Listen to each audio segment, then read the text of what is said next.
All right, my fantastic friends, we've got we'll probably make this the last hunt of these silver coins. I got a bag of silver coins. These are all shillings. We've gone through florins and the sixpences that we got in there before, and we're trying to fill this board up with a bit of a date run.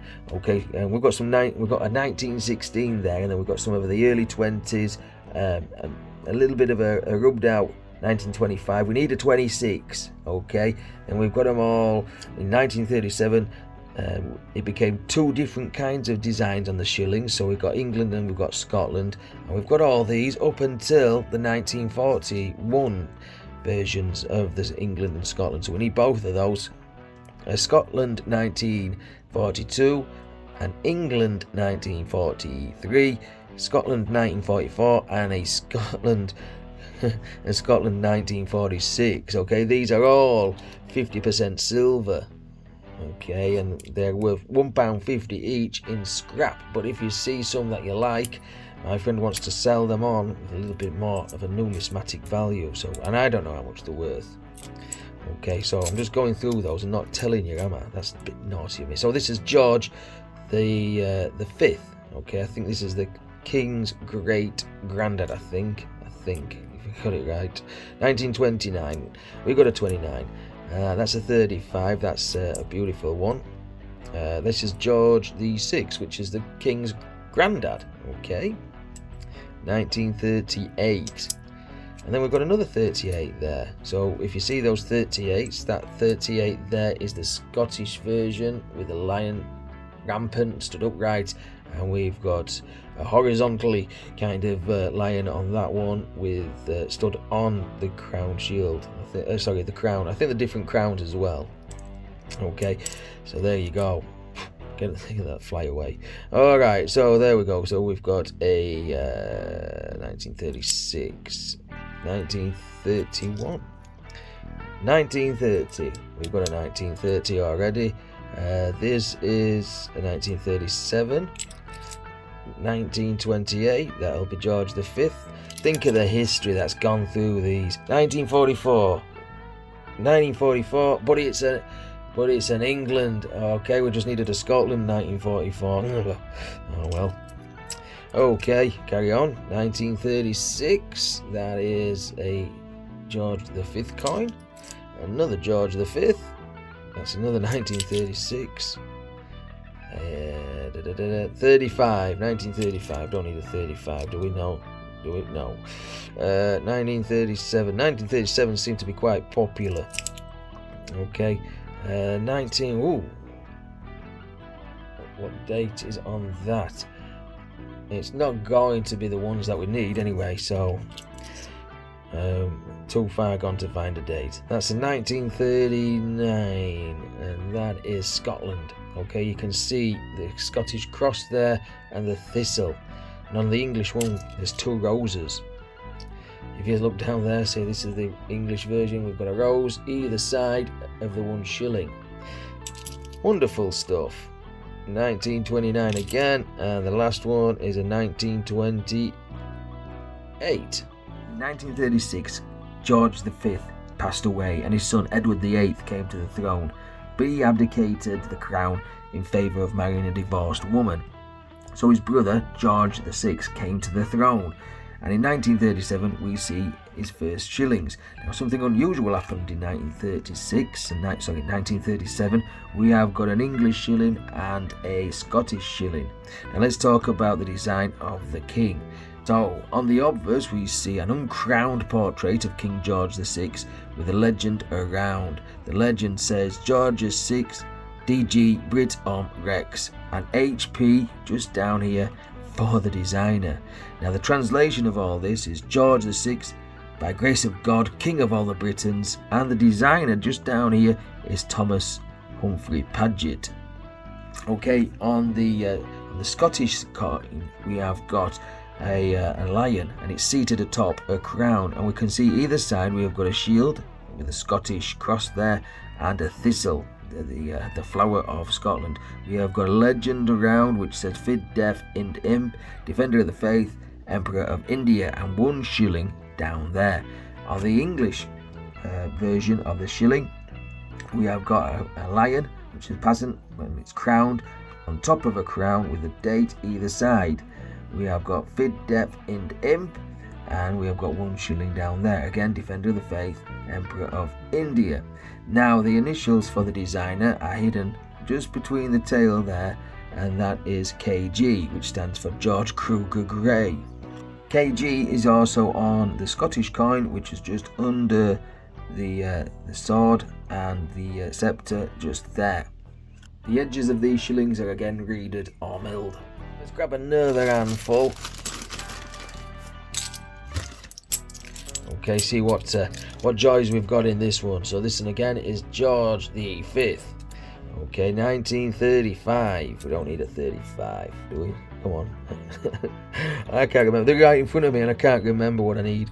Okay, another George the 5th, and that is another 1935. George the 6th, 38, Scotland.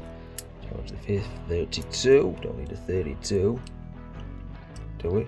No, come on. 39. That's a 33. Okay, George this 39. George whatever he is. 32. That's a bit. No, it's a 35, I think, but it's worn out. It's worn out. George the 5th, 1929. I've got a 29 on the board. Oh. That looks like 5 to me. 5. There we go. That's better than that one, so we'll pop that down. Okay, so here we go. 1935 again. And 1929. Another, looks like another 29. They're so small, these coins. It's crazy, isn't it? 39. 27. And that's another 27 with a different design. So if we have a look, we have got a 27 there. We have got a 27 that we've just found, and we've got this 27. It is 7, isn't it? 1927. Different design. Wonderful stuff. Wonderful stuff. Okay, that's a 1934 in really good condition, that one. 1934. Some of these coins are in good condition. Pop that down anyway. Don't know why. Another old one. Oh, another old one. Oh, it's one for the board. 1926. You can only just make that out, but it is. It is, isn't it? It's a 1926. No one for the board with 22.5 million. So, good stuff. But that's that panel complete. We just need to focus on the 41s and 43s and 46s, yeah? That's a 1940. Don't need that for the board. And another oldie one. Here's another 1926. Slightly better condition. Slightly better condition. Right, let's grab the last handful. Although the coin was not minted until the 16th century, the value of the shilling had been used for accounting purposes since the early medieval period. The value of 1 shilling, equaling 12 pence, was set by the Normans following the conquest. Before this, various English coins equaling to 4, 5 and 12 pence had all been known as shillings. The composition of these shillings from 1503 to 1816 is silver. From 1816 to 1920 is 19.5 silver. And from 1920 to 1946, 50% silver. From 1947 right up until 1970, these shillings were made of copper nickel, just like the 50p's we find in our change today. Okay, let's grab the last handful out of this bag. Let's see if we can get these lot. Hopefully. But you never know. You never know. Okay, what we've got there. So that's George the 6th. And that's a 1939. We have got a 1933. George the 5th. Oh, look at that for an old one. Blimey Charlie. Okay, so that's a 1916. I think we have a 1916 that has got some patina on there which is very nice. 1916, I mean, that is unbelievable. Unbelievable stuff. I'm actually holding coins which are well over 100 years old. 1928, this is nearly 100 years old. The history that these could tell you. Another old one, and this is another 1920. Okay, so we'll put that just there. 37, Scotland, George the VI. 1944, do we need a 44? Yes we do, yes we do, and it's a Scotland, it's the one that we needed. Okay, so 1944 Scotland, and apart from the toning on this side, that's not in bad nick on this side at all. 1944 Scotland has 10.9 million of them. Beautiful stuff. So we're getting there, aren't we? 1942, 1943, 1941. Okay, 1938. There we go, don't need that one. George the V. 1928, 29. I think I've got another 1940. We don't need 40 though. No, we don't. George the V. 1939. Another 1939. There we go. What's this one?